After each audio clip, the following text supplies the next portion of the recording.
Assalamualaikum dan salam sejahtera. Hari ini kita sambung Pendidikan Kesihatan Unit 11. Tiada nyamuk, tiada penyakit. Surat 82 dan 83. Objektif pembelajaran kita pada hari ini adalah pada akhir pembelajaran, murid dapat mengenal pasti dua jenis nyamuk iaitu Aedes dan Tiruk. Menyatakan kitaran hidup nyamuk Aedes dan Tiruk.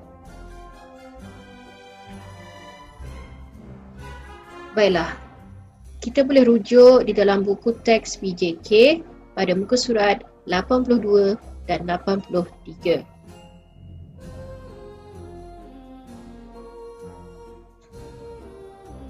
Baiklah, jenis-jenis nyamuk. Terdapat banyak jenis nyamuk di dalam dunia ini, tapi kita tengok di sini adalah 5 jenis nyamuk yang biasa kita dengar di dalam negara kita. Okey? Dan hari ini kita akan fokus kepada dua jenis nyamuk yang sangat berbahaya, iaitu Aedes aegypti dan Anopheles. Baik, mari kita lihat ciri-ciri nyamuk Aedes aegypti dan juga nyamuk Anopheles. Nyamuk Anopheles ni selalunya kita panggil dengan nama tiruk, nyamuk tiruk. Okey? Dan nyamuk Aedes aegypti kita selalu panggilnya sebagai Aedes, nyamuk Aedes. Okey. Sekarang kita lihat dulu nyamuk Aedes. Baik, nyamuk Aedes betina. Kenapa kita belajar tentang nyamuk Aedes betina? Kerana nyamuk Aedes betina yang boleh membawa virus denggi. Nyamuk Aedes betina perlukan darah untuk proses bertelur. Baik. Sekarang kita tengok, ianya mempunyai tubuh yang bersaiz kecil dan halus. Okey? Dan juga kalau awak tengok badan dia, mempunyai warna belang hitam dan putih pada badan dan kakinya.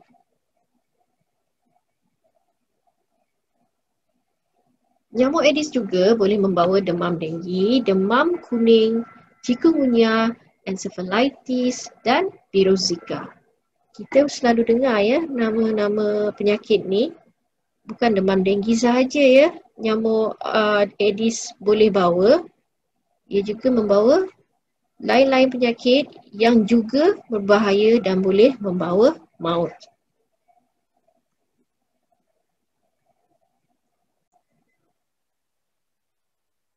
Baik, sekarang kita tengok bagaimana nyamuk ini boleh menyebabkan orang dijangkiti demam denggi. Ianya apabila nyamuk Aedes ini, iaitu nyamuk Aedes betina, menjadi pembawa virus denggi. Dan juga jika nyamuk ini menggigit pesakit denggi dan bila nyamuk ini menggigit orang lain yang sihat, kemudian ianya akan menjangkitinya dengan virus denggi. Daripada itu, orang ni akan mendapat demam denggi. Apakah gejala dan tanda demam denggi? Baik, kita tengok satu-satu ya. Pertama sekali adalah kita akan mendapat sakit kepala. Dan mungkin ianya sakit kepala yang teramat sangat sakit ya. Sakit kepala. Dan susulan daripada itu, kita mungkin akan dapat demam yang panas. Contohnya panas sampai 39 darjah Celsius ke. Okey? Dan juga gejala dan tanda yang ketiga adalah sakit sendi. Sakit sendi ni macam lutut awak sakit, siku sakit, okey? Bahagian sendi bahu sakit disebabkan oleh virus denggi. Dan juga sakit belakang mata. Okay, teacher pun tak tahu nak terangkan macam mana sakit belakang mata tu. Tapi kalau dengar cerita orang yang pernah sakit denggi, sakit sangat. Okey. Dan juga antara gejala tanda yang lain adalah ada ruam-ruam merah di badan kita. Dekat sini dia cerita kat tangan dia ataupun dekat dada, ruam berwarna merah. Juga sakit denggi ni mendapat cirit-birit, ya, cirit-birit.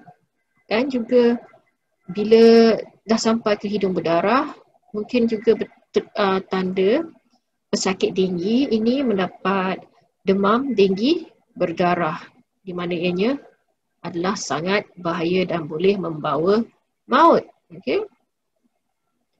Dan akhir sekali gejala dan tanda adalah muntah. Okey. Baiklah, sekarang kita cuba kenali jenis nyamuk yang kedua yang sangat berbahaya, iaitu nyamuk tiruk. Dan di sini, nyamuk tiruk betina adalah pembawa kepada penyakit yang berbahaya.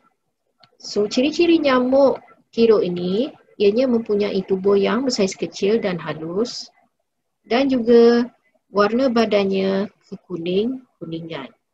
Okey. Lain kali kalau awak tepuk nyamuk, lepas tu tengok nyamuk tu dah mati, cuba belik. Dia macam mana rupa nyamuk tu. Okey. So, nyamuk tiruk ni adalah penyebab demam malaria. Demam malaria ni mengakibatkan anemia disebabkan kemusnahan sel darah merah. Okey. So, jadi nyamuk tiruk ni adalah penyebab demam malaria. Okey. Jadi, demam malaria, caranya merebak adalah apabila nyamuk tiruk betina ini, ia adalah pembawa virus malaria. Lepas tu, dia akan menggigit pesakit malaria. Dan nyamuk tiruk betina ini membawa sekali parasit malaria dan menggigit orang yang sihat dan menjangkitinya. Okey. Kalau awak tengok kat gambar ni, sebenarnya kesan daripada parasit malaria ini adalah kerosakan hati. Bila rosak hati, dia akan rosak sel darah merah kita. Itulah yang menyebabkan ianya berbahaya.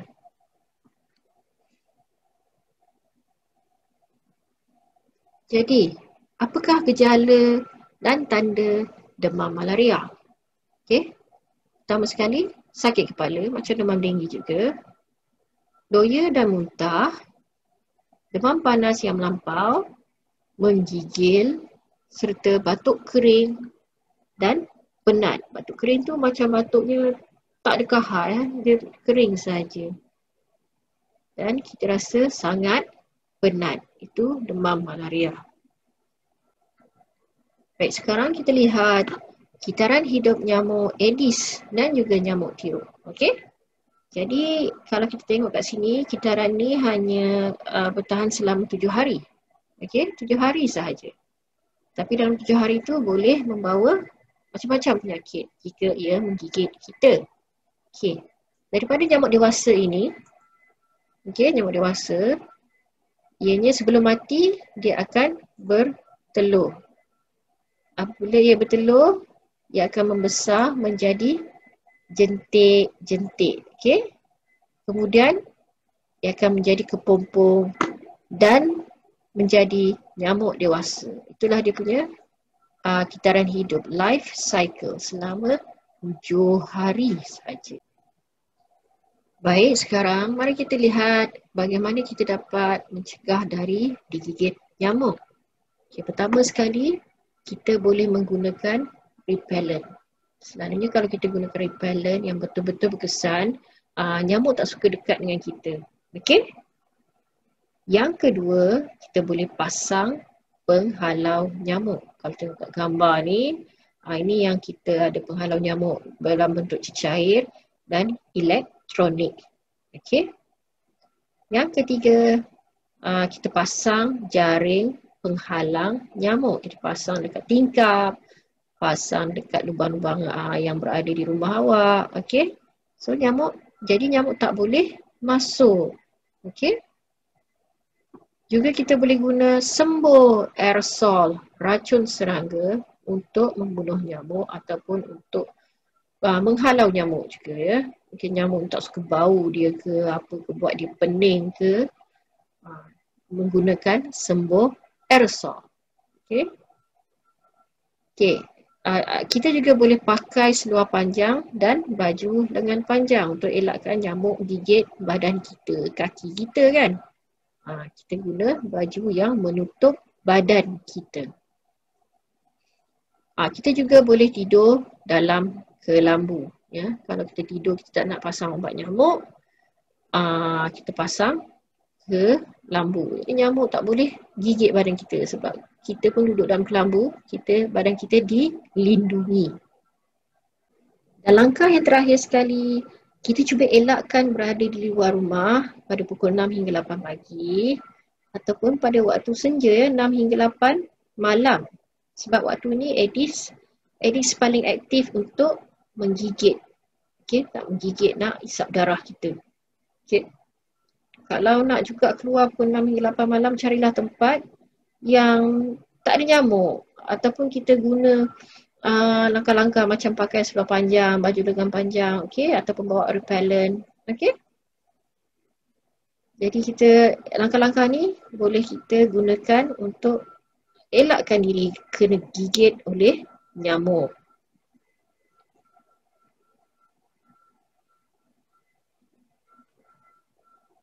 Baik, cara-cara pencegahan nyamuk Aedes di sini ya.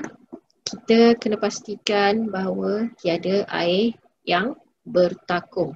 Dan terutama sekali jika air itu bersih, itu yang nyamuk Aedes paling suka.